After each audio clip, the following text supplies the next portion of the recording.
What is up, everybody, and welcome back to episode 10 of From the Interns. We're back again, here to talk about big week for the Dawgs. Another, heart-stopping win, this time over Florida, 24-20. Got the job done, moving on to Mississippi State this week. But, we're just going to break down a little bit of what went on in that Florida win. Yeah, interim coaches are tough to beat. We've seen that throughout football where teams that lose their head coach during the middle of the season kind of get a little bit of a jolt. And I think Will touched on that a lot last week in the podcast. It's not easy. It's tough. There's a new game plan, just new energy. And, Florida, they came out and played pretty well in the first half. It was a tie game at 10. Georgia struck first, but Florida came marching back. It was tied at halftime. Yeah, pretty much the biggest thing in the first half, just Georgia really couldn't get much done offensively, minus that first drive. Gunnar Stockton had a fumble. Well, it was ruled a fumble on the field, and they called his arm was forward. Florida fans weren't too happy about that, but, again, you can always talk about referees and stuff like that, but at the end of the day, it's the players on the field that, at the most part, make the difference. And I think a big part of players being on the field and making a difference is the fact you've got KJ Bolden got ejected for targeting in the first half. Chris Cole went out in the first half with an injury. Jordan Hall went out in the first half with an injury. He was on crutches after the game. Kirby said he thinks he'll be missing some substantial time. DeMello Jones, one of the starting cornerbacks of this game, went out. And so Kirby did provide an update on DeMello and Chris Cole and said that Chris Cole should be good to go. He was limited in practice Monday, but should be practicing today, Tuesday, and that DeMello's injury is better than they thought it was initially, and that he should be good to go soon. But it's a big deal already when you've got a Georgia defensive line that hasn't been as productive as they have in the past, and then you lose one of those veteran guys in Jordan Hall, and it came down to a big play by a true sophomore, Joseph Jonah Ajonye. He had a big stop on that key fourth down there in the second half. But like Matthew was saying, the referees, anyone can say that either way. There was, DJ Lagway dropped the ball on a one time when he was tackled, and it looked like, he might not have all the way been down, and Georgia ended up recovering that. You had pass interferences that, were, I would say, quite arguable. And so when you leave a game and the first thing, I open up my phone and I see a guy, a referee hat with a Georgia logo on it or something like that, or Patrick Mahomes in a Georgia jersey. And it's like, what are we doing? It's anyone that watched the game beyond the one, fourth down or the one maybe fumble, maybe not. I don't know what people are talking about. Yeah. The catch that was ruled initially was ruled incomplete and was upheld. You've got a clear – so watching the replay on TV, you see they don't show every angle. There was one angle that they showed in the stadium at Jacksonville that was the ball hit the ground, and you can't argue the fact that the ball clearly hit the ground before hitting his forearms. I'm sitting there on the sidelines like – zoomed in, just looking through my camera in real time. I'm saying, oh my gosh, it hit the ground, we're good. And not, we're good, but Georgia's good. But I think the whole argument of referees handing that game, craziest call of the entire game, has got to go to Gunnar Stockton's false start. I don't think I've ever seen that, and no one that I had talked to that entire game. I was asking some guys that have been around the sport for a while, and no one had seen something like that. Was it clapping too hard? He was clapping excessively, which Kirby in the post game was talking about how, Gunnar does clap excessively, and we need to work on that. But, and he didn't say this. These are my words, but I've never seen that sort of call be enforced when you've also got Lagway who's doing a very similar clapping motion and not getting called for it. And so when it gets down to the ref argument, you can't win that. I think it was probably a game that a lot of calls could have gone either way. And so without, trashing on the crew or anything like that, it was something that there were calls both ways. That that's just how football is. Nobody, these refs aren't bots. They're not robots. They're not walking around making the perfect call every time. But through replay and everything, it looks like they tend to be correct, especially when these plays are reviewed. So I throw that whole argument out of the window. But it's easy when you're at the game to make those initial reactions like that's a terrible call, whatever. But those initial reactions need to stay in the moment, and you need to realize that the guys on the field, the refs, they might make mistakes, but at the end of the day, it's probably the right call. It's probably by the book and stuff like that.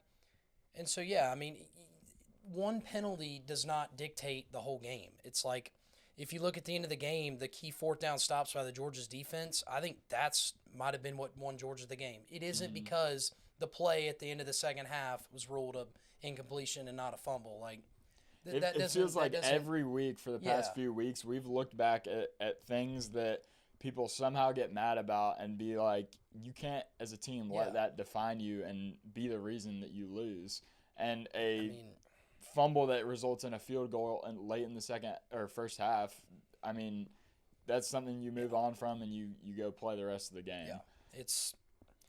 You just the moment you start saying that referees are dictating games, you've got other problems, I think, if you're watching from that lens. But I think that's about enough about refs. You could go on for days about that. But again, a little bit more into that, those fourth down stops in the second half for Georgia in the fourth quarter, actually, those were it was huge. That was literally the game. Because when I was sitting there, I was sitting in the student section. The Florida's coming towards us, and it's 4th and 1, and I'm just thinking to myself, like, classic Georgia is going to get this stop. Classic Georgia is going to hold them. They're going to try a QB sneak or something like that, and they're not going to get it. And I don't know if was it a QB sneak? They handed it off. Kept it. He kept it. I want to say Lagway kept it. But either way, they're going to try something, stuff it up the middle, and Georgia's going to stop them, and everybody's going to go crazy. And that's literally exactly what happened. And it's actually, I told Will, I think, after the game, it's just running out of ways to keep talking about Georgia football because, it's just the same thing every game. It's just incredible. It was another one of those. We talked about this the other week with Ole Miss. Ole Miss had that same fourth down where they're up, I want to say, they were up 8 or something like that, and it's, okay, if you don't get this stop, Ole Miss is smooth sailing pretty much from here and can win this game. Georgia got the stop then. You're sitting here again, and I'm looking over to Park, who's beside me, and I'm like, all right, if Georgia doesn't get this stop, it's not looking too hot. But once again, like Matthew said, somehow it's been the exact same script, it feels like, for 4 or 5 games where there's been this one play that as a fan you're sitting there thinking, okay, if Georgia gets this, I feel very confident, and if Georgia doesn't get this, it's probably over. And every time Georgia has, found a way to scrape by and make these plays, and it's like Matthew said, we were talking about, you're running out of ways to talk about it because it's literally been the exact same thing, it feels like, for 4 weeks in a row. Yeah, also, and we'll get into a little bit of players too. Chauncey Bones with a huge second half. It was early on in the game, and I was like, where is he? Because Nate Frazier's getting the ball, and Chauncey Bones just wasn't really that much in the offense in the first half, which kind of surprised me. But he had a huge second half, that big touchdown run to put Georgia in front. That was huge. And then also just Georgia's clock management there at the end of in the fourth quarter, running the clock down, getting those key first downs to keep the ball away from Florida where they could go down and, get a game-winning touchdown even after that fourth down stop from Georgia. Chauncey had, I want to say it was the longest breakaway rush of the season, 36 yards. He scored there. He had that big first down there late and just after the 2-minute warning. And then Gunnar Stockton just absolutely drives the dagger through Florida fans' hearts, through betting fans' hearts on Georgia, and just takes that knee at the 1-yard line. You hear the crowd erupt, and then you hear, I think, a certain crowd of that crowd was also going silent there when Gunnar took the knee. And I think that it just talks about how much he's able to learn and listen to his coaching staff, because you've got the Superman catch or Superman diving touchdown against Auburn a few weeks ago. Kirby after the game is talking about, I mean, you go down there, you win the game, and you don't give any room for error. And so Gunner learns from that, takes the knee here, runs the clock out. You can take victory formation from there, and the rest is history. But there's people arguing in comment sections that are saying, why don't you just score and go up however many? We've seen how that's worked for teams. There's Todd Gurley on the Falcons. He went in and scored and then, tried to go down but scored, and the Falcons ended up losing that game. It's historically, I mean, you've got a 99.9% chance of winning if you're in victory formation. The 0.1% is that somehow you fumbled the snap and something goes wrong there. But the room for error is just not worth it to score there when you've got it secured. But I think the craziest thing about that was just the little end of game scuffle that took place right down there on near Florida's end zone, where you've just got victory formation. You've got guys jarring at each other. I could see there are a few players, pointing, whatever, and then I don't think anyone really knows what happens. We ran out there. Kirby goes in, breaks it up. And then goes and meets with the interim coach to shake his hand. But it's just it's a rivalry. It's going to be heated. You love to see that energy, I think, still, honestly, as a fan. You love to see that it still means something, and which obviously it always will. But it's always fun. That's just such a good game, and I think it goes back to what we've been talking about with the season, where it's hard to win, and you can't be mad about outcomes of games like this when you're on the winning side. And yes, is it maybe not the best look for when you're trying to win a national championship? Is this sustainable? Probably not. But it makes for a very fun season, and Georgia is 7-1 with 4 games plus that they've been down in. So a little bit back on Gunner. It really takes a certain kind of player to do what he did and take a knee. I think there's a lot of players nowadays that are pretty selfish, and they would have said, I want that touchdown for my stats, and they would have run it in and scored. But Gunner, he just slowly took a knee on the one and said, I just want to win this ball game, basically. He didn't say that, but taking the knee proves that he didn't care about getting that extra touchdown for his Heisman campaign or whatever. He just wanted to leave Jacksonville with a win. And I think that's something that, Georgia needs to be appreciative of instead of knocking on him for taking a knee, is that he had one goal in mind, and it was to go down to Jacksonville and beat the Gators. It wasn't to go down there and get a rushing touchdown in the last seconds and, do all this showboating stuff. It was to just go win the game. And, I think we can't look past Zachariah Branch's performance. Mm-hmm. 10 receptions, 112 yards, didn't score a touchdown, but, when his number was called on, it was there. He was open. And, it seems like he's the guy that Georgia can lean on offensively, at least in the receiving department. I think it's just this game was a huge testament to just the pass catchers as a whole. You've got Elias Williams making a big first down catch early in the game. You had a deep ball target to Landon Roldan, who's a true freshman out of North Oconee. And then you're incorporating Noah Thomas getting his first touchdown in a Georgia uniform. And just all of this variety that, Kirby talked about yesterday in his presser, just the group as a whole is a very good class. And I think seeing them this early, obviously Colby Young is hurt, and so that impacts who you're going to see. But when you're seeing these guys and getting them this early playing time, it's definitely a testament to how productive as a group they can be. Yeah, it's good to have group stuff, but I think at the same time, when you look at, football in general, your best offensive coordinators are putting the ball in your best players' hands as often as possible. So, yes, while there were players that had good games, and it's really good to see that, I think just seeing Branch getting 10 receptions, the ball is getting in Georgia's best playmaker in the receiving room's hands is what they need to see moving forward, because when he gets the ball in space, he can do a lot of good things with that. And even the same for the running backs. They're still getting their big carries. So, while it's good to see players step up, which they need to do. Dylan Bell, 4 catches for a touchdown. That's good to see. Noah Thomas getting his first touchdown of the year. But I think when you get the ball in your playmakers' hands, that's when you can do the most offensively. So I think that's a good thing that Mike Bobo's done the last couple weeks with Colby Young being out. But I think it's just, Zachariah Branch has just consistently been that guy over the middle or on these screen passes. And I think he had another moment in this Florida game where he's over the middle, going for a first down catch, about to get absolutely destroyed with a defender coming over the middle.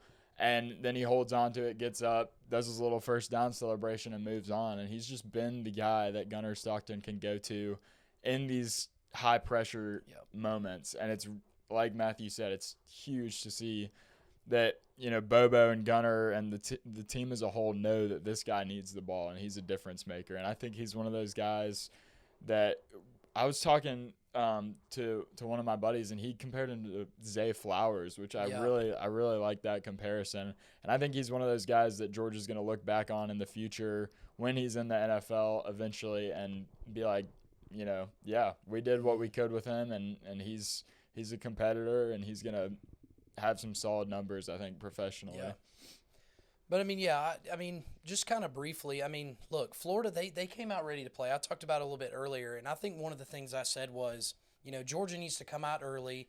You say it every week, but they need to come out early, get hot, but Florida didn't really let them do it. And, I think they had a pretty good fan showing, which I thought was pretty impressive. I don't love to give props to Florida or any rivals, but, they had a game plan. They executed pretty well, but Georgia was able to execute a little bit better. But, they impressed me in a lot of ways, which I did not think I would see. I thought Georgia would just kind of run away with it and their fans wouldn't really be present. But their fans had some energy. They were ready to go. They came into the mentality of let's just go ruin some seasons, and they're going to have that mentality the rest of the way. But, it was a lot better game. I knew it would be a pretty good game for the most part, but it was a lot closer than I thought. In no world did I think Florida would have the lead in the fourth quarter, that's for sure.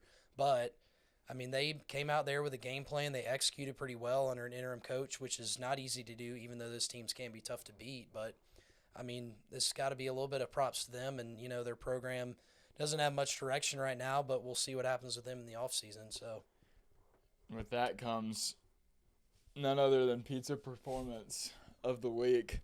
We have a new addition here. Got this, was looking in Spirit Halloween on the way down to Frat Beach, and I was about to buy, one of those $60 inflatable costumes, and then something just glowed out of the corner of the shopping aisle, and it was none other than this pizza hat mask. And so I had to make that purchase, $15. Couldn't go wrong with saving about $45 there. You know how it is. And so with that, I'm slightly running out of pizzas to give these games because it's a very similar pizza each game. But I had a good suggestion from my friend Ethan that this is something, this Florida-Georgia game, this Georgia-Florida game was just a pizza that you're sitting there, you're at a new pizza spot, you don't know what to get, you're looking at the menu, they've got all these specials, and you pretty much give your waiter or waitress the full option to pick whatever they think is best for you. You get that, you take a bite out of it, and you're like, this will do. This isn't what I really wanted, but this will do. Same with Georgia. This will do. It's a win, but you want to dominate teams like Florida. You want to dominate these rivals. Therefore, it's really just it's up to you what this pizza is, but it's something that you ask for the best option, and you get something that'll do, but isn't exactly what you want. So that'll be solid. That's it. I need Georgia to do something else. I need Georgia to win a game by 30 points so we can get some fresh pizza ideas in here. Right. But that's what we're working with right now, so it'll have to do. Yeah, biggest news recently in college football, Hugh Freeze is finally fired from Auburn. The coaching carousel just continues to be unreal. I've said it a million times. We've said it. This is going to be a crazy offseason with a lot of new faces in a lot of new college towns. You've got 4 SEC teams without a coach right now. You've got Arkansas, Ole Miss, Arkansas, Florida, LSU. Auburn, and LSU, all without coaches. So it's going to be a whirlwind of either the next few months, or I would venture to say most of these jobs will probably Yeah, be filled later it's on four and in counting the though. offseason. There's a Yeah. chance there could be another one There's soon. a chance there could be more. Kentucky, maybe. I don't. It's just we'll we see. were talking about, so apparently the Hugh Freeze news got leaked based off a tee time. So he had a tee time for Sunday morning and it got pushed back until Sunday afternoon. And so that's when someone reported on that, and I don't know if it was an employee of the golf course or if it was just a reporter found it, but apparently they sort of used that to indicate that he had a meeting to where he was getting fired. Yeah. So once again, it's hard to be a coach in the SEC. It's the standard is very high, which is also, I think, very unrealistic in certain situations. Yes, for sure. Georgia Tech, they finally got their first loss of the season to NC State. There was a field storming in that game, so props to NC State for pulling off a big upset. That's a big win for them. Hey, don't worry. In locks of the week last week, I took Georgia Tech, so I cursed them. Yeah, you did curse them. But yeah, I mean Tech. Now that makes things a little bit more shaky for them. They pretty much have to win out, if I would think, right? I mean, ACC, there's a ton of one-loss teams. I don't really know that much of their standings, but I know Virginia's undefeated in conference, I'm pretty sure. Yep. So, yeah, I mean, that makes the life of a Tech fan just a little bit harder now, as they've got, I think, Pittsburgh in a couple weeks, which that's going to be a really big game for both programs as they try to make the ACC championship game and get that automatic bid. I think along with that goes Miami losing. Yes, And Miami. loss for Miami. SMU takes the win there. It was got to overtime. I think first or second play of overtime, Carson Beck throws a pick, and then SMU's able to win the game. And it's just ACC is all over the place right now. Yeah, it's a wild conference right now. And we'll talk about it a little bit more later on down the road when SEC play starts to wrap up. But I'm going to predict now that I think the SEC is going to start getting like that. I think one of Bama or Texas A&M will lose soon, and there's going to start being that chaos for maybe getting in the playoff, but or the SEC championship. But we'll see what happens there. And Texas, they survive against Vandy 34-31. A big comeback by Vandy there at the end. Texas had that game pretty much wrapped up, and the next thing you know, Vandy's an onside kick away from getting right back into that one. But, yeah, Texas, I mean, if they win out, they're probably going to make the playoffs. So we'll have to see what happens with them. I mean, they've got everything they want in front of them. They're probably going to be a top 15 team in the college football playoff rankings coming up in the next couple hours. They're top 8 or 10. One of the 8 or 10 teams, I don't remember. It was either there are 8 or 10 teams that have a 50+% chance to make the playoffs. It's going to be. There's conferences that are wide open, and the playoff race is wide open. So there's a lot of nothing is set in stone. Every team is one upset away from being knocked out, as you saw with Miami. I mean, they had everything in front of them, and next thing you know, they're sitting there out of the playoff race. And with that, Oklahoma with the big upset win at Tennessee in a night game, which was really surprising to me. I thought Tennessee would handle business up there, but Mateer and the Sooners, they came out and played well, and Tennessee is another team like Miami. Their playoff hopes are all but dead. And, yeah, it's just it's crazy. Just, these teams going on the road and doing this is pretty crazy. Tennessee with their third loss of the year, so we'll have to see, what happens with them. And a lot of fans frustrated with Heupel, but I don't know. It'll be he's not going to get fired. I'd be shocked if he got fired, but it's been a crazy year so far. So, and then we talked about the Freeze firing, but you've got an Auburn team that puts up 3 points with some of the best receivers in the SEC, and it's just unacceptable to go on the road against a team like Kentucky and put up this many points and win. It was the home game. Oh, you're right. You're right. That's what I meant. That. Yeah. That's what I'm saying. That makes it even worse. Yeah, That's what I meant to say. Yeah. At Auburn, you're putting up 3 points against a team like Kentucky, and we know Kentucky. You're gonna have those stinkers where your offense doesn't exactly perform, but putting up 3 points at home, it was pretty inevitable. Especially that after was coming going off a after game that. against Arkansas where they scored a lot of points. That can't happen. Especially when your now former head coach was supposed to be an offensive guy and you're putting up 3 points. That's just not Yeah. good. And so with all of that, big week ahead, road week, going on to into Starkville to face Mississippi State, the Cowbells. Everyone knows them. Everyone can hear them on TV or in person. This will be my first time hearing them in person. Oh yeah, I've but never been. I've heard I feel they like are most some of the Georgia most fans obnoxious things in the world. Mississippi State's a competitive team. They've kept it close with just about every opponent that they've played. And this is going into the season. You look at this one and you think, okay, that's the trap game. You come off of the Florida game, no bye. You're on the road before Texas. You might be looking ahead to Texas. This is the trap game. This is the one I think everyone had, circled on their calendar of, all right, let's not take this lightly. And I think that Georgia's a 7.5 point favorite roughly. And I seriously think, I'm going to go ahead and say I think it's another Georgia's down in the fourth quarter, wins by 3-7, and that's that.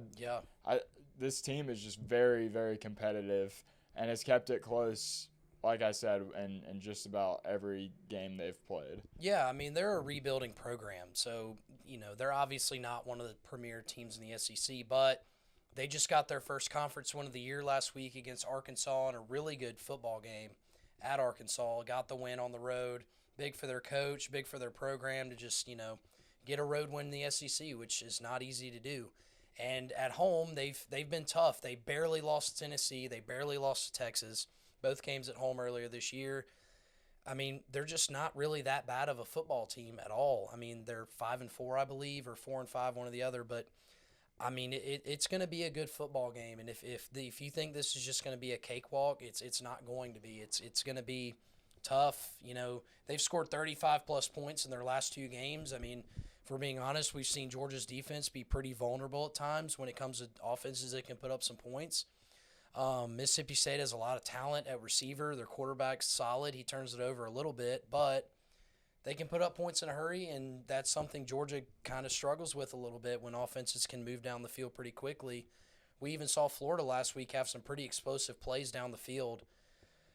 So, yeah, I mean, it's a trap game, that's for sure. So that's exactly right when you say that. So it'll be interesting to see what happens. But yeah, won their first conference game against Arkansas last week. They were down a substantial amount and came back and won. Huge comeback. I think it was 38-35. Yeah. They've got Brennan Allen, who's a receiver that has over 700 yards. Former Georgia receiver Anthony Evans. Everyone knows that name. He's their specialist. And both those guys are very dynamic and are going to be able to put points up on the board. And that's something that Georgia struggles with is the dynamic receiver, that whole aspect. And like I said, I think it's just going to be another you're biting your nails. It might come down to that one play again that you look at and you're thinking, okay, this is it. And then Georgia does it again. Maybe they don't.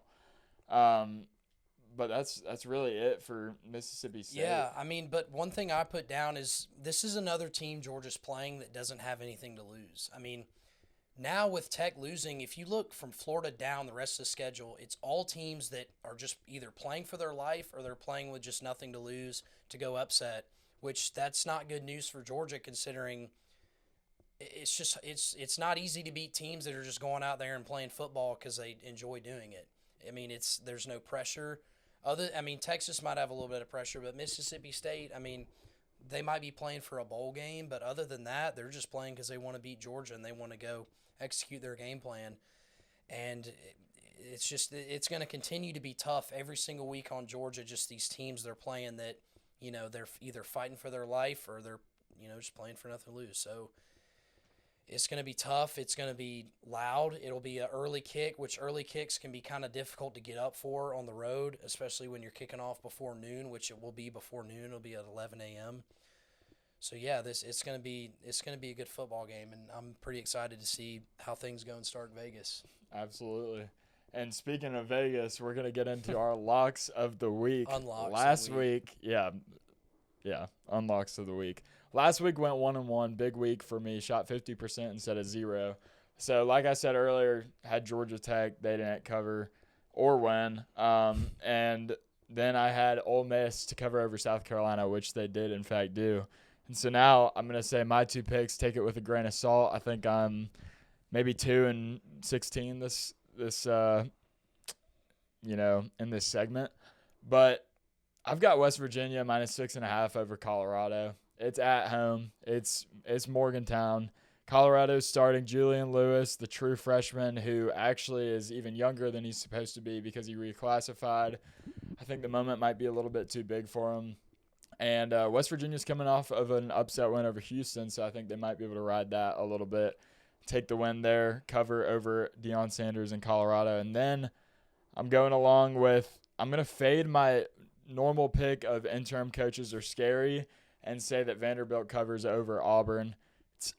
I want to say it's at Vanderbilt, and it's at Vandy, and they are coming off of another game where they competed heavily against one of the most talented teams in the sport with Texas, and they are going to ride. I also think they're going to ride that, we put up 17 points or whatever in the fourth quarter against Texas. Why can we not obliterate this Auburn team that's been down in the dumps and hasn't been able to put up many points? So those are my 2. 0-2 last week, but we're getting back on track right here. We're going BYU +9.5 over Texas Tech. It's at Texas Tech. I'm sure it's going to be a good environment for them. Both teams playing for the playoff. But I genuinely think BYU is the most underrated team in football. They're undefeated right now. Every single week, they're underdogs for whatever reason. It doesn't matter who they're playing. They're always like +2.5, and they go win. So I think, maybe they don't win this one. Maybe Texas Tech, one of the better teams in football, takes care of business at home. But I do see this being a one-score game. So BYU +9.5, and then I've got the Texas A&M Aggies -6.5 over Missouri. I think Texas A&M is the second best team in college football, right behind Ohio State. And Missouri, I think their hearts are broken. They just lost to Vandy a couple weeks ago, kind of ended their maybe playoff hopes. So, I think Texas A&M goes on the road and just completely takes care of business in Missouri. And, I think they just keep marching right towards the SEC championship and the college football playoff. That's about going to do it for episode 10. We are 2 subscribers away from 100, so we would appreciate if you would subscribe. We are also giving away 3 Onward Reserve polos at 500 subscribers. So just comment your Instagram handle below if you want to be entered there. Go ahead and drop score predictions for Mississippi State. We both said we think it's going to be a close one. It's not going to be nothing new for Georgia fans this week. That about does it. Yeah. Yep. Go Dawgs.